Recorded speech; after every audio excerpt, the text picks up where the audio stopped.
everyone, this is Many Ninjas. Welcome to what is now the 6th episode of the Rockman 7 Famicom demake series.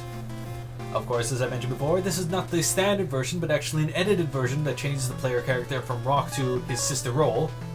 And as you can see, we have the first 5 robot masters down, leaving Springman, Turboman, and Shademan. Since we did just pick up the I can't pronounce any of the weapons today, ladies and gentlemen. Since we did just pick up the Slash Claw, Springman is the next logical course in terms of weapon weaknesses, so we're jumping to his stage next. Alright, just to go through a brief review of some of the changes between the original game and this demake version.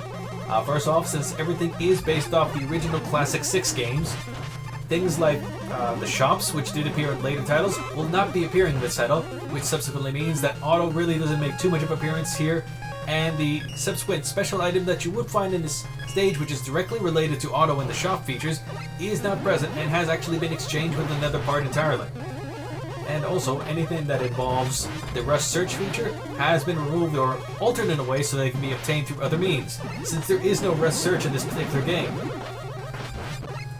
In terms of changes for this particular modification, the most significant changes are mostly graphical in nature, namely being obviously the change between Rock to Roll, and the fact that instead of having just quick color swaps for the various weapon master weapon changes, Roll actually gets new costumes based off of various different costumes she had from Mega Man Powered Up.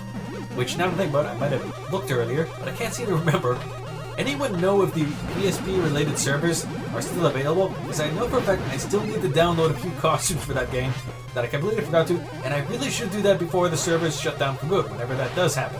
I know the whole thing for PSP and PS Vitas, especially the PSP, support has been non-existent for the most part, so if the servers were actually still even operational now, I would be incredibly surprised.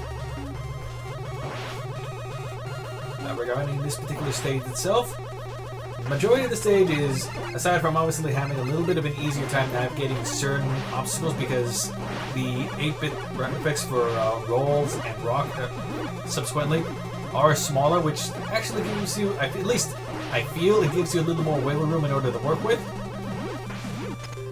But for the most part, otherwise, everything is about the same. Which does unfortunately include some of the kind of platforming issues you might experience when trying to use the Super Adapter, which in this case is the Tango Adapter, in order to navigate some of these spring areas. I understand it's part of the Springman gimmick, but I never quite liked it. Oh, and proof of concept, as you can see, the energy balancer has replaced Auto's missing giant bolt, which in the original game would half the prices of items in the shop. That was actually much easier to get up this time around than in the original game. Okay, that was a pointless hit. Maybe I shouldn't badmouth anything involving the springs. They're actually fairly generous when you think about it.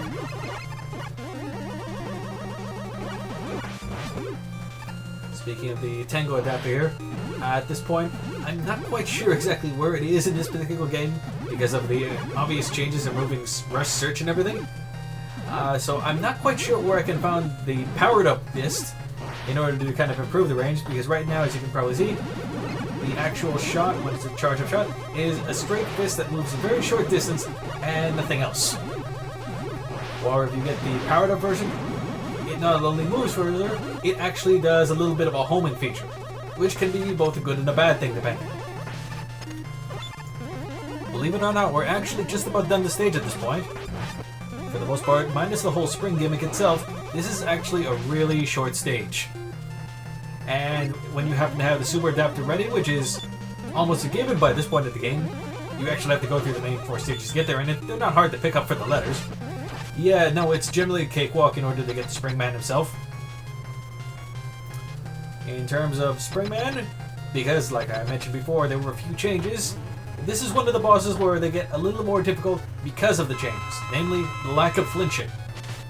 What that means in this case, Springman will no longer kind of break into pieces as you hit him with the Slash Claw, and will actually act as if you were trying to fight him with the regular Mega Buster for the most part. For the most part, if you're using the regular Mega Buster, it's actually not overtly terrible, I'd say, because you are a little bit smaller, but the springs you're trying to hit are smaller too.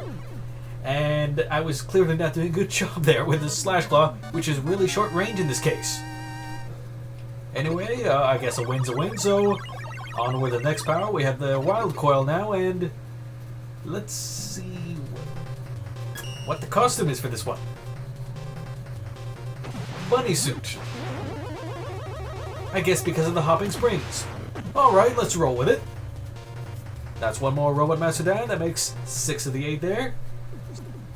We'll continue next time, tackling the last 2 of the Robot Masters, and then moving on to the Wily stages.